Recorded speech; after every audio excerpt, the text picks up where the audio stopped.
La compression. La compression sert à réguler la dynamique du son. Le but est d'augmenter les volumes les plus faibles et de baisser les volumes les plus forts. Avec l'équalisation, elle est la technique la plus utile et la plus utilisée pour améliorer le son et éviter des éventuelles dénaturations inesthétiques. Son fonctionnement basique est très simple. Il écrase plus ou moins, selon les réglages, les pics ou crêtes du signal, permettant ainsi une augmentation du volume sonore moyen, tout en évitant les saturations disgracieuses. En d'autres termes, il lisse les irrégularités d'un son afin de le rendre plus homogène en volume. On l'utilise principalement pour régulariser la dynamique, améliorer l'attaque d'un son ou d'un instrument, apporter une certaine couleur au son, protéger ampli et enceinte des pics et saturations. La compression est nécessaire sur les éléments rythmiques et les basses.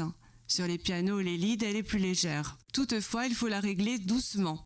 Déjà lors du mixage, sur les pistes séparées et les bus des kicks et des basses, et lors du mastering. Dans le cas des 808, nous allons utiliser un compresseur pour régler la dynamique de notre 808 et également pour lui apporter du punch via la saturation.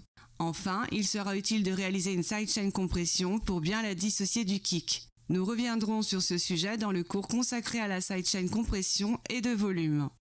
Comme les fréquences, entre parenthèses, que nous avions étudiées précédemment, la 808 rentre en conflit avec d'autres instruments jouant dans les mêmes fréquences ou des fréquences très proches, telles que la basse, la guitare ou le kick. Il sera nécessaire qu'elle ne rentre pas en conflit avec ces derniers. Les réglages, eux, diffèrent d'une utilisation à l'autre et sont conditionnés par le type de son à traiter. Percussion, voix, guitare, mix en général. Ces particularités sont contenues, mais aussi par la qualité du compresseur et ses divers paramètres. Certains sont en effet plus complexes que d'autres. Alors, voyons les paramètres du compresseur.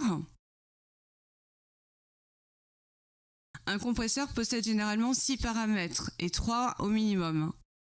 Les 3 principaux que sont le ratio, le threshold et le gain vont influer sur la dynamique de notre son, tandis que l'attaque, la release et le CNI permettront d'affiner notre réglage. Voyons leurs fonctions en détail. Remarquez que certains termes changent, mais ce sont les mêmes réglages. Le seuil, ou threshold. En pratique, le compresseur n'est actif qu'à partir du moment où le signal atteint un certain niveau appelé seuil. Il est exprimé en dB, donc décibels, et il est réglable à l'aide du bouton threshold. Lorsque le signal dépasse ce seuil, il subit une compression dans des proportions déterminées par le ratio. Avec un seuil relativement bas, le signal est compressé dans son intégralité ou presque.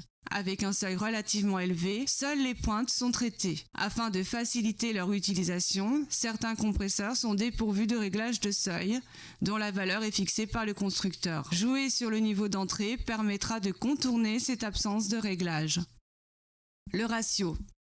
Il s'agit du taux de compression. Au plus celui-ci est important, au plus le volume sera affecté. Il est exprimé sous forme fractionnaire, 2:1, 4:1, etc. Cette valeur représente le taux de compression. L'attaque. L'attaque indique la durée à laquelle la compression sera effective. C'est donc le temps que met le compresseur à agir à partir du moment où il détecte un dépassement de seuil. Ce paramètre couvre en moyenne une plage s'échelonnant d'une milliseconde, voire moins, à plusieurs dizaines de millisecondes. Choisir une attaque relativement lente aura pour effet de laisser passer les transitoires, de les préserver. Un temps d'attaque trop court aura tendance dans certains cas à aplatir le signal et à en diminuer l'aspect percussif, alors qu'un temps d'attaque trop long pourra nuire à la qualité de la compression. La release. À l'opposé de l'attaque, la release est le temps de relâchement du compresseur, c'est-à-dire le temps nécessaire au compresseur pour cesser d'être actif après que le volume de notre son soit repassé en dessous du seuil de la compression. Une release moyenne, autour de 200 millisecondes, arrêtera donc progressivement sa compression entre 0 et 200 millisecondes, dès lors que le volume sera R durée au cours de laquelle le compresseur continue à compresser à partir du moment où l'amplitude du signal redescend en dessous du seuil. Ce paramètre couvre en moyenne une plage s'échelonnant d'un dixième de seconde à 5 secondes. Le soft knee ou high knee. On le nomme aussi la pente de la compression. Il s'agit de l'engagement plus ou moins net du compresseur. En couture, on dirait que la couture va en mourant. Le soft knee apporte une courbe plus douce et moins brutale au seuil. Le hard knee apporte au contraire une courbe plus accentuée. Le gain, output ou make-up, appelé aussi compensation de gain, est souvent paramétrable grâce à un bouton rotatif.